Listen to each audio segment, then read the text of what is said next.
সমুদ্র, এই ভক্তি সমুদ্রে বড় বড় জাহাজ তো পেরিয়ে যাবে বাবা, কিন্তু আমার এই ছোট্ট পালতোলা নৌকা নিয়ে আমি কেমন ভাবে পার হব?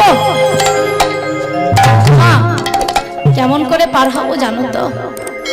যদি আপনাদের মতো ভক্তের চরণ ধুলা আমার মস্তকের ভূষণ হয়, তবে আমি আপনাদের মতো এই ভক্তির ভাব ও সমুদ্রে আমার এই ছোট্ট পালতোলা তরিখানি নিয়ে আমি ধীরে ধীরে কিনারায় পৌঁছাতে পারবো। নিতাই গৌর প্রেমানন্দে হরি হরি। এই যে বাবা হরিনাম সংকীর্তন, এই হরিনাম সংকীর্তনে যিনি জন্মদাতা, যিনি আরাধ্য, যিনি পিতা, কে গো? আমার কলির ভগবান শ্রীমান গৌর হরি। তাহলে আজ থেকে প্রায় 537 কিংবা 38 বছর পূর্বে নদিয়া নবদ্বীপের মাটিতে সচী মায়ের গর্ভরূপ সমুদ্রে তিনি অবতীর্ণ হয়েছিলেন।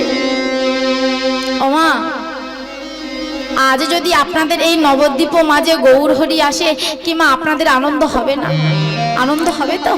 তাহলে আসুন আজ আমরা সবাই মিলে আজ আমরা আগে প্রভুকে জন্ম দিই।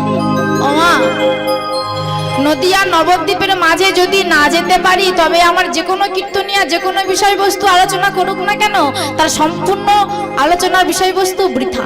তার কারণ আগে যেতে হবে আমার নদিয়া নবদ্বীপের মাটিতে। সেখানেই তো আমার লুকিয়ে আছে আসল গুপ্ত বৃন্দাবন।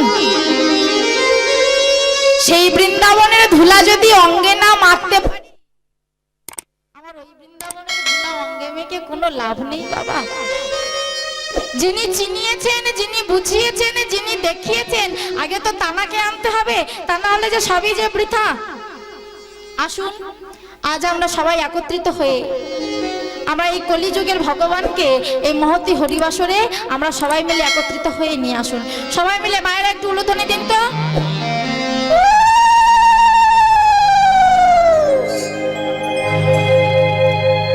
গৌর এল হরে এই সোনার নদিয়া,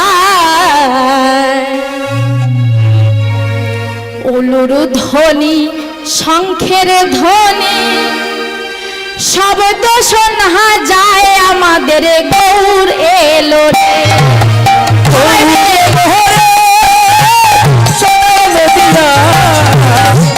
ধ্বনি শঙ্খ ধ্বনি শব্দ শোনা যায় আমাদের গৌর এলো রে। গৌর এলো রে সোনার নদিয়া, উলুর ধ্বনি শঙ্খের ধ্বনি শব্দ শোনা যায় আমাদের গৌর এলো রে।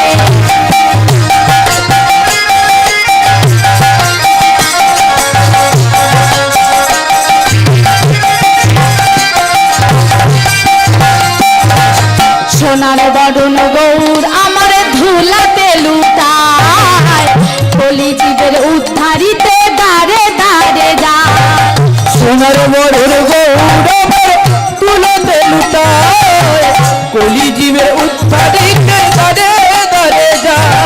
সোনার বরণ গৌর আমার ধুলাতে লুটায়, কলিজীবের উদ্ধারিতে দাঁড়ে দাঁড়ে যায়। সোনার বরণ গৌর আমার তুলাতে লুটায়, কলিজীবের উদ্ধারিতে দাঁড়ে দাঁড়ে যায়। এখন নামের মাহালা, এই নামের মাহালা, এই নামের মাহালা নিয়ে তারা হরি নাম বিলায়। গৌর এল হরে সোনার নদিয়া,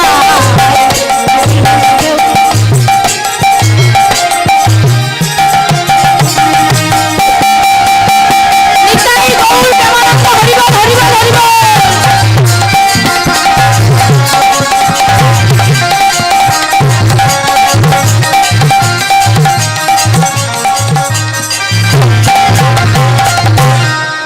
ওমা, গৌর হরিকে তো নিয়ে আসলাম মা, এনেছি তো, কিন্তু বাবা ওমা গৌরকে আনলে হবে, সঙ্গে দাদা নিতাইকে আনতে হবে না কি মা? দাদা নিতাইকে আনতে হবে তো। নিতাই চাঁদ কে? ওমা নিতাই চাঁদ কে জানেন মা?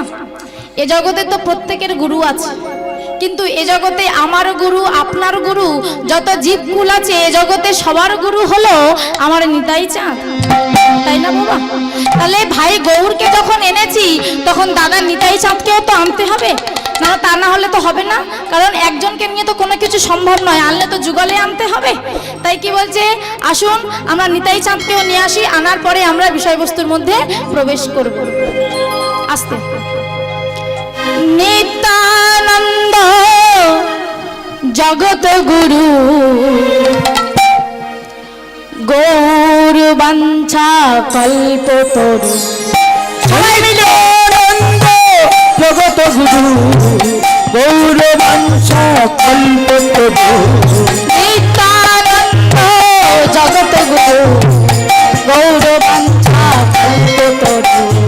নিত্যানন্দ জগত গুরু গৌর বাঞ্ছা কল্পতরু। প্রভু সীতানাথ পণ্ডিত শিবাস, প্রভু সীতানাথ পণ্ডিত শিবাস, প্রভু সীতানাথ পণ্ডিত শিবাস, প্রভু সীতানাথ পণ্ডিত শিবাস। গৌর আমাদের কথা ধরে পান, নিত্যানন্দ জগত গুরু গৌর বাঞ্ছা কল্পতরু। নিত্যানন্দ জগত গুরু গৌর বাঞ্ছা কল্পতরু। গৌর বাঞ্ছা কল্পতরু, গৌর বাঞ্ছা কল্পতরু। ওমা, এই যে দুই ভাই গৌর আর নিতাই, এনারা কি করেছেন জানেন মা? ওমা, আমরা তো কলিযুগের মানুষ, কোনো স্বার্থ ছাড়া কোনো কাজ করি না, কিন্তু এই যে গৌর আর নিতাই, এই যে দুই ভাই অযাচিত ভাবে কলিজীবের দ্বারে দ্বারে গিয়ে বাবা নাম বিলিয়ে দিয়েছে। যে নিয়েছে বাবা তাকে বলিয়েছে, তথাপি যে না নিয়েছে তার হাত দুটো ধরে বলেছে। তারপরেও বাবা যে না বলেছে, আমার গৌর হরি কি করেছে জানো মা? ছুটে গিয়ে তার চরণ দুটো জড়িয়ে ধরেছে। তার চরণ দুটো জড়িয়ে ধরে বলছে, ওরে কলির জি, তোরা একবার কৃষ্ণ বল, তোদের চরণ ধরে মিনতি করছি, তোরা একবার কৃষ্ণ বল। তোরা জানিস না, তোরা কৃষ্ণ না বললে তোরা যে উদ্ধার পাবি না, তোরা যে মুক্তি পাবি না। ওমা, এত কষ্ট করে বলেছে। এই যে জগাই মাধাই প্রতিদিন বাবা 80 হারা করে মদ খেত, 80 ভার করে। নিতাই যখন গিয়ে বলছে, এই ভাই তোরা কৃষ্ণ বল না, ওমা, তখন জগাই কি বলছে, এই মাধাই বলে, এই জগা, এ বাবাজি কে রে, আমাদের নেশাটা পুরো চটিয়ে দিল।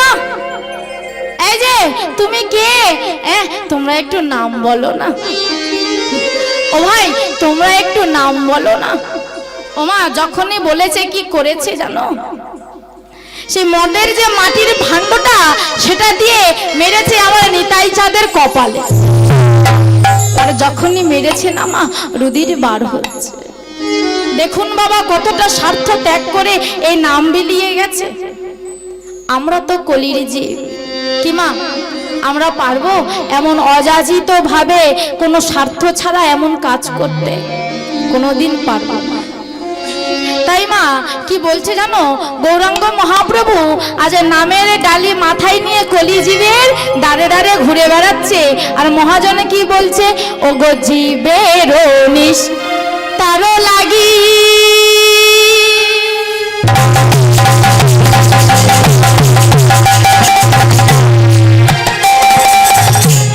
নন্দ সুত হরি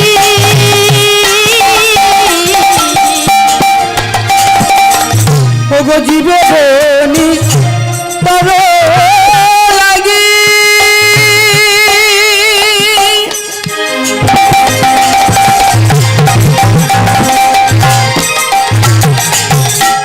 নন্দ সুত হরি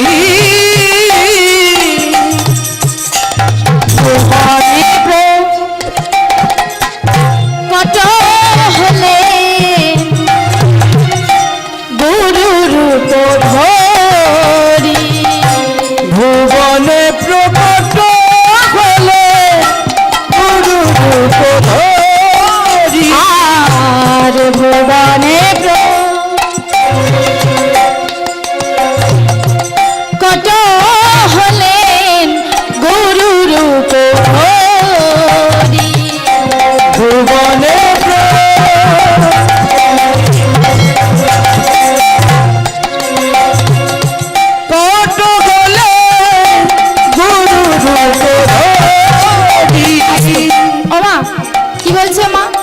বলছে জীবেরও নিস্তার লাগি নন্দসুত হরি, আমার ভুবনে প্রকট হলেন গুরুর উপধরি। ওমা, আজ থেকে প্রায় 537 কিংবা 38 বছর পূর্বে নাম বিলিয়ে গেছে, সে কি আর এখন আছে বাবা? এখন তো আর নেই। তাহলে এই নামের বিনিময়ে কাজটা কে করছে? না আমাদের গুরুরূপ গৌরহরি এই কাজ করছে। আমার মহাজন কি বলছে মা? আজ গুরু রূপে অদ্ভুত প্রকাশ, গুরু রূপে অদ্ভুত প্রকাশ, গুরু রূপে অদ্ভুত প্রকাশ, গুরু রূপে অদ্ভুত প্রকাশ, অদ্বয় ব্রহ্ম নন্দনন্দনের গুরু রূপে অদ্ভুত প্রকাশ, অদ্বয় ব্রহ্ম নন্দনন্দনের গুরু রূপে অদ্ভুত প্রকাশ। ওমা, তাহলে জীবেরও নিস্তার লাগি নন্দসুত হরি, আমার ভুবনে প্রকট হলেন গুরু রূপধরি। এই যে বাবা গুরু, ওমা এত বেশি মাত্রায় ভক্ত এসেছে বাবা, গুণে শেষ করা যাবে না। তাহলে মা যে কজন আছো বাবা একটু গুণে বলো তো বাবা, আপনাদের প্রত্যেকের গুরু দীক্ষা হয়েছে তো মা? কি মা হয়েছে বাবা? আপনার হয়েছে গুরু দীক্ষা? বাবা বাবা, ও বাবা আস্তে। গুরু দীক্ষা যদি হয়ে থাকে বাবা, একটা ছোট্ট কথা বলবো। ও মা, যে মানুষটাকে আপনারা গুরুদেব বলে স্বীকার করেছেন, যাকে গুরুদেব বলে মেনে নিয়েছেন, একটু ভালো করে ভেবে দেখুন তো বাবা, আপনার যা আছে তারও তো তাই আছে। আপনিও রক্তে মাংসের গড়া মানুষ, সেও তো রক্ত মাংস দিয়ে গড়া মানুষ। তাহলে বাবা কি কারণে, কিসের জন্য, কি এমন জিনিস তার মধ্যে রয়েছে যে তাকে আমি গুরুদেব বলে স্বীকার করব? ওমা কখনো ভেবে দেখেছেন? আপনাদের তো গুরুদেব নিশ্চয়ই আপনাদের আঙিনাতে আসে, গৃহেতে আসে। একবার এই প্রশ্নটা আমার হয়ে করে দেখুন না মা, যে হে গুরুদেব, হে গুরুমশাই, আপনাকে যে আমি গুরুদেব বলে মানবো, সেটা কেন, কি কারণে, কিসের জন্য? ওমা মনে মনে হচ্ছে যে মা তুই তো কীর্তন করতে এসে যা বলছিস বলে দিচ্ছিস, যদি এই কথা বলি তাহলে আমরা কি আর আস্ত থাকবো? ওমা এটা কোনো রসিকতার কথা নয়। তত্ত্ব রসামৃত জ্ঞান মঞ্জুরিতে কি বলছে জানেন মা? ভালো করে এটা আস্বাদন করুন। কোথায় গুরুর জন্ম, কোথায় তার বাস, কি বস্তু পাইয়া তুমি হলে তার দাস, কি ভাব পাইয়া তুমি বান্ধা দিলে মোহ, আর কি স্বরূপ জেনে তোমার এত সুন্দর সাধের দেহটা তুমি তার চরণে করলে সমর্পণ। ও বাবা প্রশ্নটা বুঝতে পেরেছেন? বলছে কোথায় গুরুর জন্ম, কোথায় তার বাস। উত্তরটা কত সুন্দর আসছে দেখুন। পরকিয়া ভাবে গুরু ব্রজে তার বাস, প্রেম তত্ত্ব পেয়ে আমি হয়েছি তার দাস। ওমা প্রকৃত যদি গুরুদেব হয়ে থাকে, সে যদি প্রকৃতই বৈষ্ণব হয়ে থাকে বাবা, তার আপনাদের মতো আমার আপনার মতো এই মায়া সংসারের প্রতি তার যে আসক্তি, তার যে মায়া, সেটা থাকবে না। স্ত্রী পুত্র জায়গা জমি বাড়ি ঘর সে সবকিছু ত্যাগ করে চলে যাবে, তার এই সংসারের প্রতি আবদ্ধ আর সে থাকবে না। গ্রামে গ্রামে ব্রজে ব্রজে ঘুরে বেড়াবে। আপনাদের মতো ভক্ত আঙিনায় যতটুকু পাবে ততটুকুই সেবা করে জীবন অতিবাহিত করবে। তাই তো বলছে পরক্রিয়া ভাবে গুরু ব্রজে তার বাস। আর প্রেম তত্ত্ব, কার প্রেম তত্ত্ব গোমা? আমার আপনার মতো সাধারণ মানুষের নয়। কারণ আমার আপনার সাধারণ মানুষের প্রেম তত্ত্বতে বাবা কামনা বাসনা বাসা বেঁধে আছে। আপনি আমাকে কিছু দেবেন, তার বিনিময়ে আমি কিছু দেবো, এটাই তো এই কলিযুগের ভালোবাসা, এটাই তো কলিযুগের প্রেম। কিন্তু এ প্রেম সে প্রেম নয়। ওমা প্রেম তো করেছিল আমার মীরাবাই, রাজরানী মীরা। সে রাজ ঐশ্বর্য, রাজপ্রসাদ, রাজ খানাদানা সবকিছু ছেড়ে, রাজপ্রাসাদ ছেড়ে আমার গিরিধারীর মূর্তি নিয়ে রাস্তায় রাস্তায় পাগলিনীর মতো গিরিধারী বলে ছুটে বেড়াচ্ছে। ওমা পারবো মা আমরা তার মতো এমন প্রেম করতে? পারবো মা? রাধারানী যে প্রেম দিয়েছিল, সেই রাধারানীর মতো প্রেম আদান প্রদান করতে? কি মা পারবো? কতটা স্বার্থ ত্যাগ করেছে দেখুন, নিজের কৃষ্ণকে অন্যের হাতে তুলে দিয়ে নিজে অন্যের ঘরের ঘরণী হয়ে কতটা নির্যাতন সহ্য করে তথাপিও আমার কৃষ্ণকে ভালোবেসেছে। এই যে প্রেম, এই প্রেম তত্ত্বটা পেয়ে আমরা তো হয়েছি তার দাস। মহাভাব পাই আমি বান্ধা দিছি মন, আর কৃষ্ণ শক্তি জেনে এত সুন্দর সাদের দেহ আমি তার চরণে করলেম সমর্পণ। ওমা কোন ভাব না, আজ মহাপ্রভু যেভাবে ভাবিত হয়েছেন আজ সেইভাবে আমরা ভাবিত হয়ে আমাদের মনটাকে বন্ধক দিয়েছি। কোথায় না গুরুদেবের চরণে। আর কৃষ্ণ শক্তি জেনে আমাদের এত সুন্দর সাদের দেহ তার চরণে আমরা করলেম সমর্পণ। আর কি বলছে মা? প্রথমে গুরু কৃপা করে ব্রিজ আরোপিল, বন্যাশ্রম দূরী করে দাস আখ্যা দিল।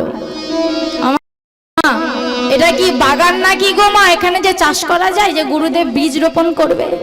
বলছে হ্যাঁ এটাও বাগান।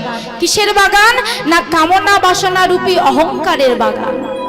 আর এই বাগানে আমার গুরুদেব ভক্তি কল্পতরু বৃক্ষের ছোট একটি বীজ রোপণ করে দিয়েছে। আর বীজ রোপণ করে দিয়ে বন্যাশ্রম দূর করে দিয়ে দাস আখ্যা দিয়েছে। সাধক নাম রাখে গুরু, সাধক নাম ধরি, অতএব রাখিল যে নাম সিদ্ধি যে মঞ্জুরি।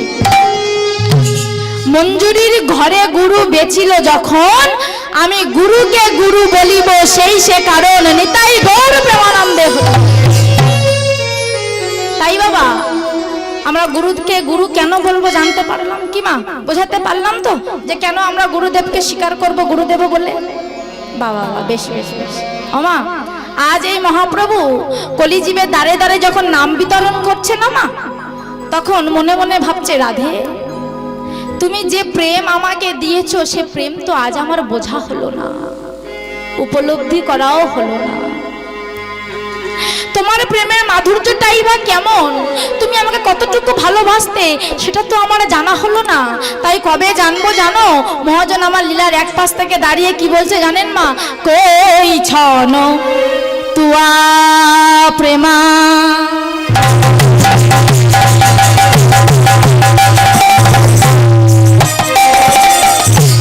কই ছন মধু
মধুরিমা কই ছন্ন সুখে তুহু ভোর। আর কি বলছে মা? যে শিরাধারও কেমন ভালোবাসতো, কখন কখন ভালোবাসতো, সেই প্রেমের মাধুর্যটা কেমন এটা আমি কখনো বুঝবো না যেদিন আমি নদিয়া নবদ্বীপের মাটিতে গৌর হব। মহাজন আবার লীলার এক পাশ থেকে দাঁড়িয়ে বলছে এ তিন চিতা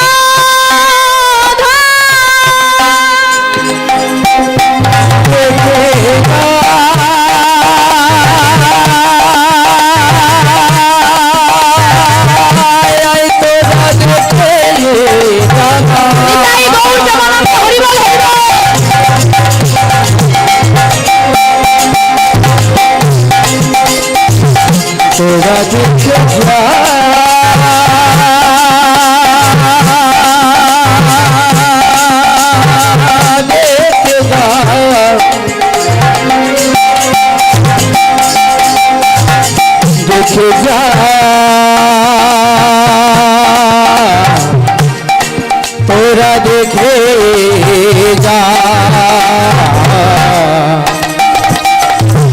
ये तीनों मान चितारा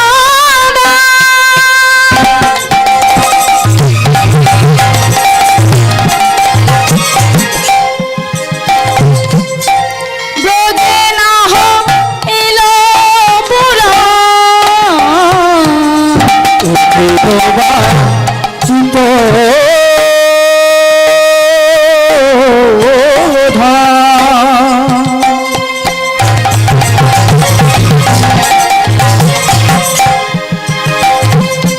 বোঝে না হইল পুর भाविया ना पाई आमी ओ ভাবিয়া না পাই আমি भाविया ना पाई आमी ओ ভাবিয়া না পাই আমি आशा पूरण হলো না সই আশা পূরণ হলো না সই আশা পূরণ হলো না সই আশা পূরণ হলো না সই তুহা প্রেমে আপনি মজলাম আশা পূরণ হলো না সই তুহা প্রেমে আপনি মজলাম আশা পূরণ হলো না সই তুহা প্রেমে আপনি মজলাম আশা পূরণ হলো না সই তুহা প্রেমে আপনি মজলাম আশা পূরণ হলো না সই তুহা চাই গো পূরণ হলো না তুহা প্রেমে আপনি মজলাম আশা পূরণ হলো না সই ওমা আশা পূরণ কি হবে গো মা ওমা গুরুচরণ আশ্রয় বিনা জ্ঞান নয়ন যদি না আমরা খুলতে না পারি আমাদের এই আশাটা কি পূরণ হবে মা হবে না ওমা সামনেই তো তোমাদের বড় বড় পুকুর রয়েছে বা জলাশয় রয়েছে ওমা ওই পুকুরে একটা পিরাক ফেলে দেখো তো পিরাকটা ভাসবে না ডুববে বাবা ও বাবা পিরাকটা ডুবে যাবে তো বাবা বেশ বেশ কিন্তু বাবা এই যে বড় বড় নদী আমরা পারাপার হই যে নৌকাতে করে বা যাতে করে পারাপার হই সেই নৌকাতে কটা পিরাক থাকে গো কেজি কেজি পিরাক থাকে তাহলে সেটা ভাসে না ডোবে সেটা ভাসছে তাহলে কেন ভাসছে তাহলে আমরা হচ্ছে কিনা সেই ছোট্ট পিরাক আর ওই কাষ্ঠরূপী নৌকাটাকে গো কাষ্ঠরূপী নৌকাটা হলো আমার গুরুদেব যে তার স্পর্শ মাওয়া পাত্র আমরা ডুবে যাব না আমরা ঠিক ভাসতে ভাসতে যে কোনো না যে কোনো একটা কিনারায় আমরা পৌঁছাতে পারবো তাই বাবা এই বিষয়ে কিন্তু সুন্দর একটি বাবা তত্ত্বমূলক একটি গান আছে কি গান জানেন বাবা কতটা সুন্দর জীব শিক্ষামূলক গান দেখুন এ গুরুদেব আমার একলা যেতে ভয় করে চলো গুরু যাই দুজন পারে আমার একলা যেতে ভয় করে গো ভয় করে চলো গুরু যাই দুজন পারে আমার একলা যেতে ভয় করে গো ভয় করে চলো গুরু যাই দুজন পারে আমার একলা যেতে ভয় করে গো ভয় করে চলো গুরু যাই দুজন পারে হবে যেতে গুরু আসতে গুরু হবে যেতে গুরু একটা গুরু হবে যেতে গুরু আসতে গুরু হবে যেতে গুরু একটা গুরু গুরু আমার যা করে চলো গুরু যাই দুজন পারে তাই গৌরাঙ্গ হরিবল হরিবল হরিবল ভয় করে চলো গুরু যাই দুজন পারে চলো গুরু যাই দুজন পারে চলো গুরু যাই দুজন পারে যে গুরুদেব এই ভবের মাঝে আমাকে একা যেতে কিন্তু আমার ভয় করে গুরুদেব এই যে এত মায়ার অন্ধকার কখনো কামনা বাসনার জ্বালায় জ্বলছি সাংসারিক জ্বালায় জ্বলছি স্ত্রী পুত্রের যন্ত্রণাতে যন্ত্রণায় দায়ী হচ্ছি গুরুদেব এই মায়ার সংসারে, এই অন্ধকারময় জগৎ থেকে তুমি আমাকে আলোর পথে নিয়ে চলো গুরুদেব, নইলে আমার এই দেহটা যে শ্মশানে পরিণত হচ্ছে। কত সুন্দর কথা দেখুন, আমার দেহ ছিল শ্মশানের সমান,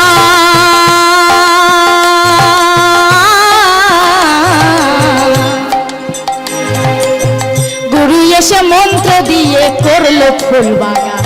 আমার দেহ ছিল শ্মশানের সমান, গুরু এসে মন্ত্র দিয়ে করলো ফুল বাগান। আমার দেহ ছিল শ্মশানের সমান,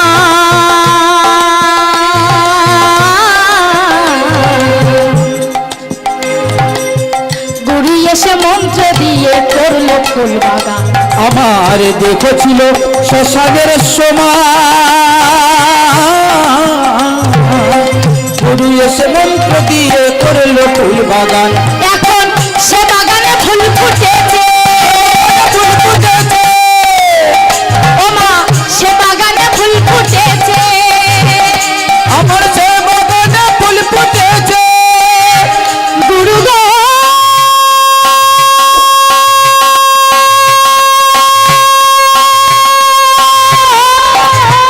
নিতাই গৌর প্রেমানন্দে হরি বল।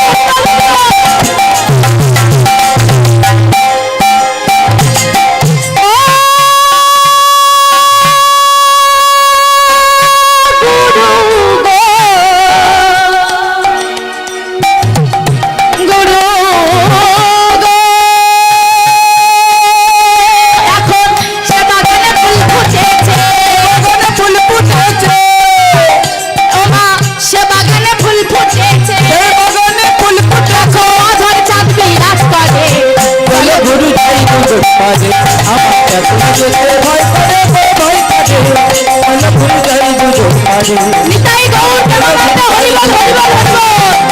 চলো গুরু যাই দুজন পারে, চলো গুরু যাই দুজন পারে।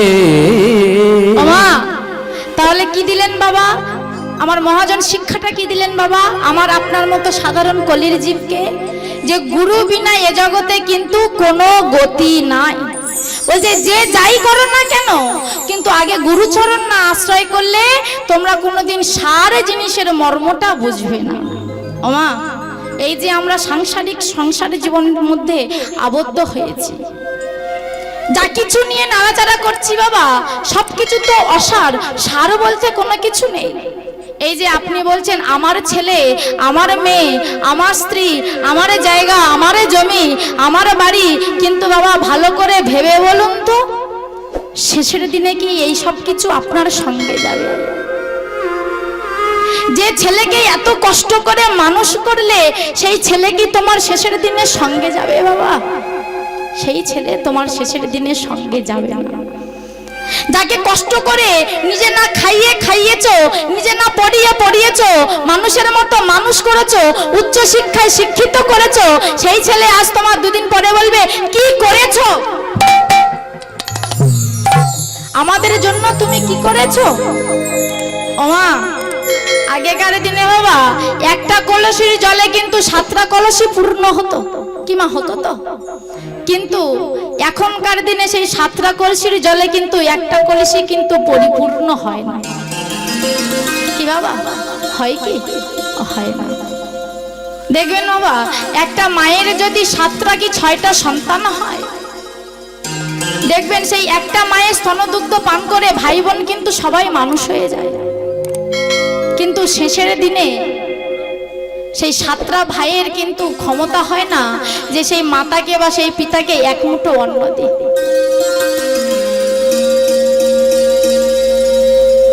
যদি বাবা এটা দিত তাহলে কলকাতায় বড় বড় কলকাতায় লাগবে না বাবা, আমাদের এই কাছেই রয়েছে চাঁদমণি বৃদ্ধাশ্রম।